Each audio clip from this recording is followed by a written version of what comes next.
My parents and sister abandoned my 17-year-old daughter in the desert. No water, 115 degrees. She'll be fine, my mom said.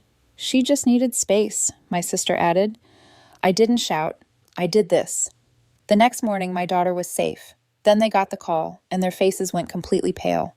Let me tell you how it started, because it didn't start with a dramatic fight or some big explosion. It started with a ding, just a quiet little ping from an app on my phone while I was folding laundry. I almost ignored it.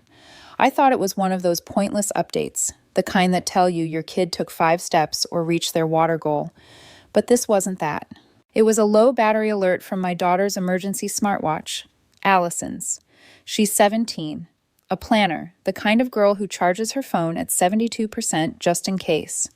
So, a dying GPS signal from her, that wasn't normal. That was a red flag. I tried calling her first, straight to voicemail. Then I tried again and again and again. By the 4th call, my hands were sweating. Allison was on a weekend trip with my parents and my sister Claire. They'd asked to take the kids hiking, just a simple family getaway to Arizona. Claire's kids, Mason and Chloe, went too. Allison, being the oldest at 17, had hesitated at first. She didn't exactly have a sparkling relationship with my side of the family, but Claire had sent her a text. Let's start fresh. Just us and the kids. My mom had said something similar. Let us get to know her better. You could use a break, Rosabella. I had almost said no, almost, but Allison had looked at me and said, what if they actually mean it this time? I said yes. Now I couldn't reach her, and I had a notification telling me her watch was dying. So I did what any mother would do. I started lying to myself. Maybe there's no service. Maybe they're just out of range. Maybe she dropped the watch and it's sitting in the car. But I opened the GPS map anyway, and that's when everything inside me went cold.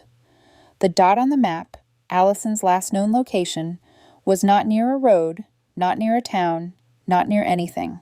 It was a hiking trail deep in the desert, miles off the highway, surrounded by red sand, jagged rock, and a heat index that had reached 115 degrees by noon. I called my mom. She picked up on the second ring as if she'd been waiting. Oh, she wandered off a little, she said casually. She got upset over something, said she needed space. She's in the desert at noon. Claire chimed in next on speaker. She's being dramatic, Rosabella. You know how she is. I didn't say a word. Not a single one. I just hung up. Because if I kept listening, I would have said something I couldn't take back. And I didn't have time to waste on a fight. I opened my laptop, booked the earliest flight to Flagstaff. Then I pulled up an old number from my phone. We hadn't spoken in years, but once upon a time we'd spent a long summer hiking the canyons together.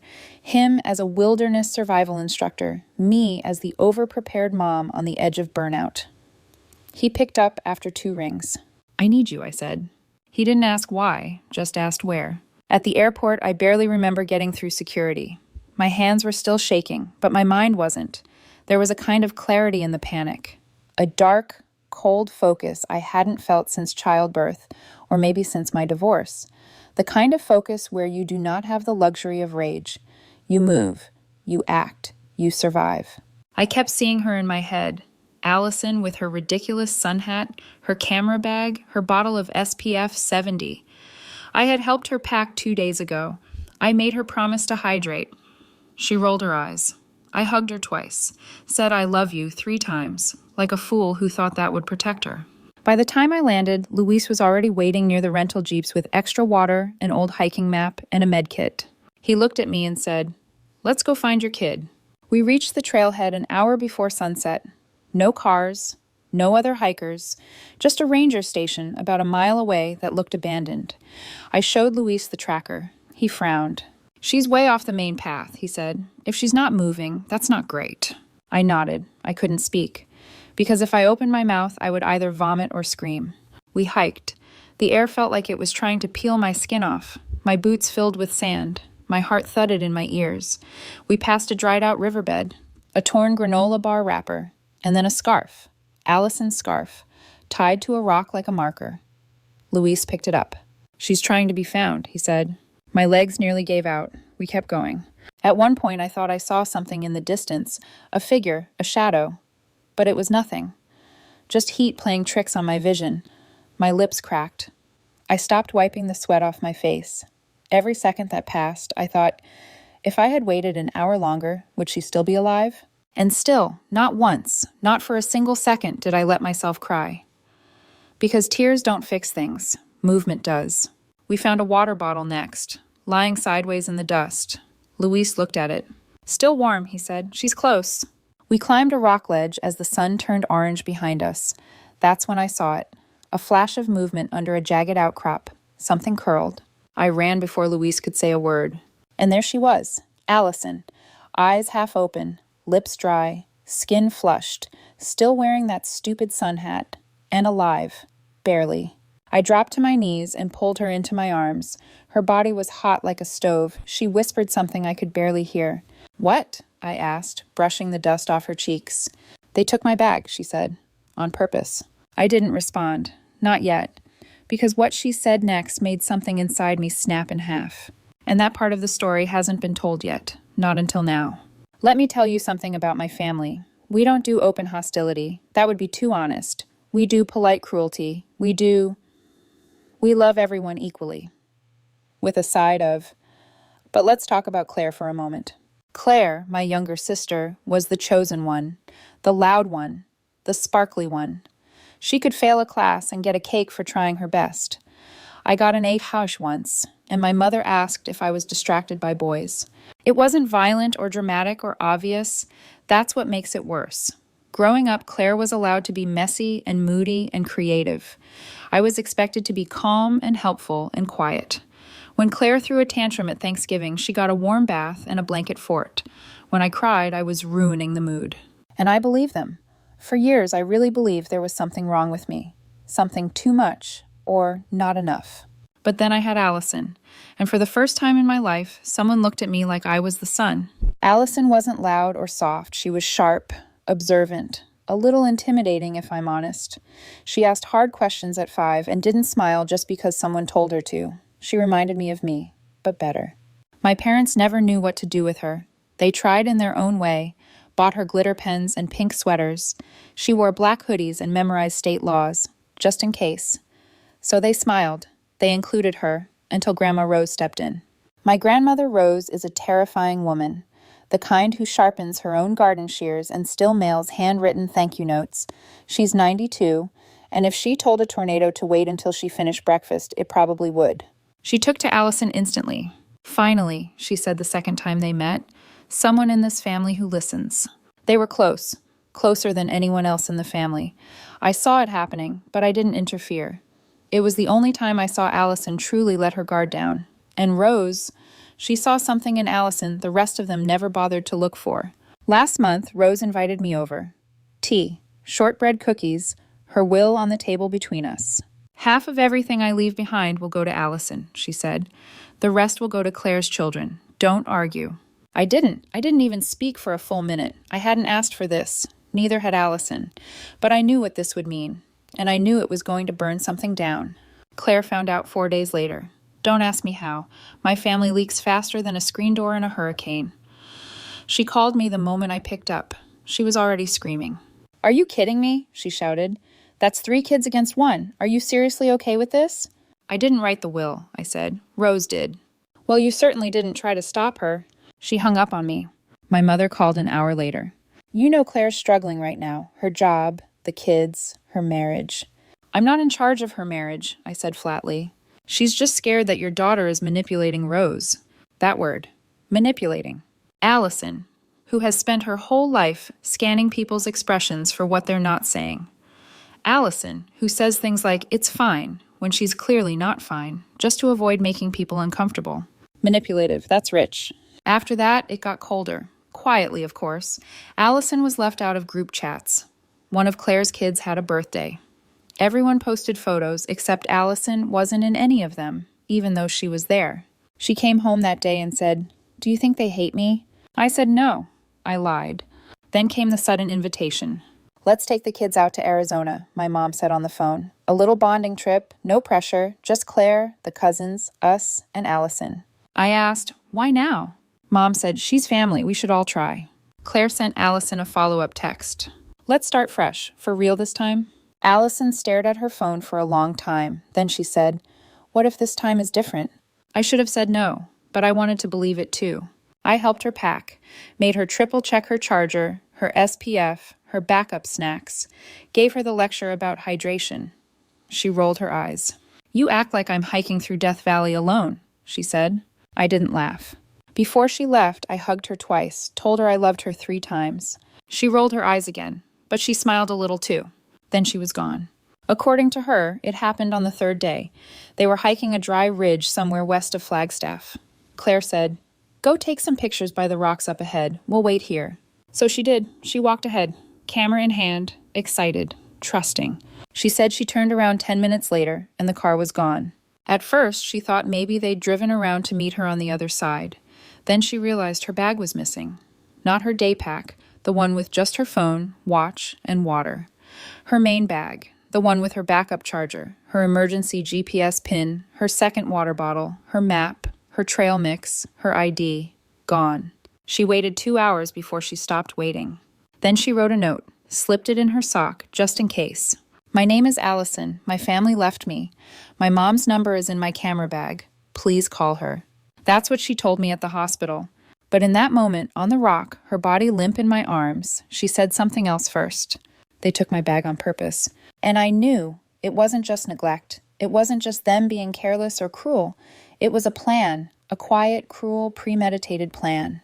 Because if something happened to Allison, they thought the will would change.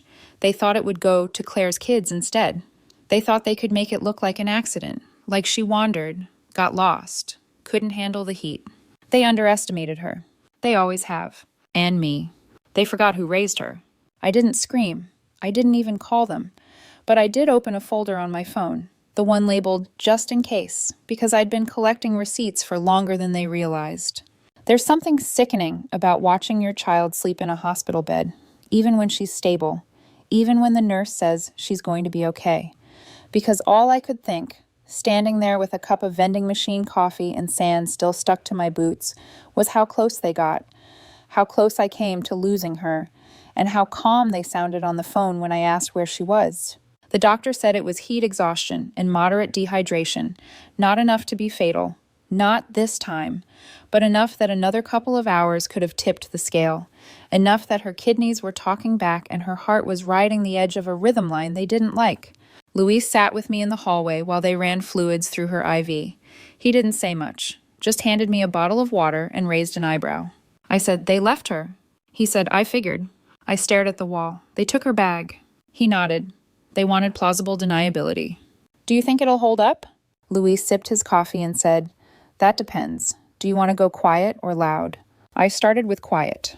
I made calls, pulled every photo I had, every text, every voicemail. The camera bag Allison had stashed under the rock ledge still had her vlogging camera inside. Because of course it did. She's 17. She documents everything. Turns out she'd been filming when Claire told her to go check out that ridge. The clip was shaky, but clear. Claire's voice. "Go get some good shots. We'll wait here." Allison responding. "Okay, I'll be quick." Then nothing. Silence. 10 minutes later, when the camera was still recording in her hand, she turned around and whispered, "Where did they go?" I uploaded the footage, saved it to 3 drives, printed the screenshots. Next, I pulled up the GPS log from her smartwatch. It showed her walking, pausing, backtracking, walking again, circling, sitting still. No movement for 2 full hours. Then, finally, my own icon arriving on the map like a digital crescendo. I didn't call my family. I didn't send a single text. But I did email Grandma Rose's attorney, a man named Benson, who once mailed me a handwritten apology for spilling wine on my coat at a New Year's Eve party 5 years ago. He also handled Rose's estate, her trust, and every update to her will since the 90s. Subject line, "Send urgent," regarding the Arizona incident. I attached the video, the GPS log, Allison's hospital intake form, a scan of the note she left in her sock, a copy of Claire's texts inviting Allison to the trip.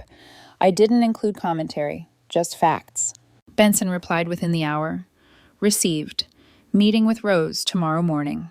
The second call I made was to the local sheriff's office, not 911, not some frantic emergency line, just a calm call to a small-town department near Flagstaff. I asked for the detective handling missing persons and trail incidents. I explained everything in short, clipped sentences. Did they report her missing? No. Did they leave the area after she vanished? Yes. Did they ever return to look for her? No. Do I have reason to believe they knew she was left behind? I do, and I can prove it. The officer on the line, Detective Moreno, listened without interrupting, then said, "Can you come in?" "I'm out of state," I said, "but I can upload everything, and I'm happy to file a sworn affidavit." There was a long pause, then he said, "I'll send you a secure link. Don't send this over email." When I walked back into Allison's room, she was awake, barely. She looked at me with tired eyes and said, "Are they coming?" I sat down beside her and said, "Not unless it's in handcuffs." She gave me a small, cracked smile. The next day, Allison's voice came back fully. So did her sarcasm. She asked the nurse if IV fluid counted toward her daily hydration goals. When she looked better, she said the words I hadn't let myself think. "I don't think they ever meant to bring me home." I didn't deny it. She told me the full story in pieces. How they stopped for gas and Claire took her emergency bag out of the car by mistake. How Claire had insisted she keep her main phone off so it could charge faster. How her cousins had been told. Allison's meeting a friend later. We'll pick her up on the way back. They had scripted the whole thing. I asked her if she wanted to report them herself. She said, "No, I want you to." I said, "Good, because I already did." That afternoon, I got the first ping from Benson. Subject: Arizona incident. Spoke with Rose. She's seen everything. You'll want to stay available over the next 2 weeks. This won't stay quiet for long. Then I got the second ping from Detective Moreno. We're preparing a formal report and request for charges: reckless endangerment of a minor, child neglect, failure to report a missing person. We'll be contacting the individuals directly. Still, I didn't call my mother, or my father, or Claire. Not because I was scared of what they'd say, because I already knew. Claire would say it was a misunderstanding, that Allison stormed off, that they waited hours. Mom would say I'm overreacting. Dad would say nothing, then send me an article about family reconciliation, with no context. I didn't want their lies. I wanted their silence. And I wanted other people to hear the truth before they had a chance to spin it. I posted nothing publicly, but I did update my emergency file, the one Rose once called the Family Fallout Binder. It now had a tab called Desert.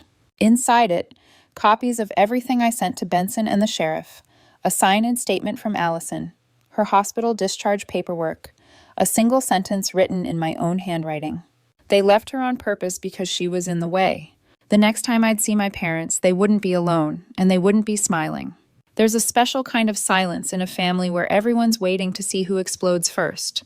It's the kind of silence I walked into on a Sunday afternoon at my grandmother's estate. The brunch was already in motion when Allison and I arrived. The table was full. Claire was seated at the far end, too dressed up, too composed. My parents were pretending to butter biscuits like they hadn't left my daughter to die in the desert. And Grandma Rose. She was standing by the fireplace, cane in one hand, stack of papers in the other. You could hear the silverware clinking, but no one was really eating. Because everyone knew what this was, they just didn't know how bad it was going to get. We sat at the far end. I didn't hug anyone. I didn't smile. Neither did Allison. Claire gave us a tight-lipped grin, the kind you give to someone at a funeral you're pretending you didn't plan. Then she leaned across the table and whispered, "Can we talk after this?" I said, "Absolutely not." Grandma Rose cleared her throat. Everyone went quiet. This woman is in her 90s, mind you, but when she wants a room to go silent, it does. She looked at each of us like she was calculating how much oxygen we were worth. Then she said calmly, "Thank you all for coming. I have an announcement regarding my estate."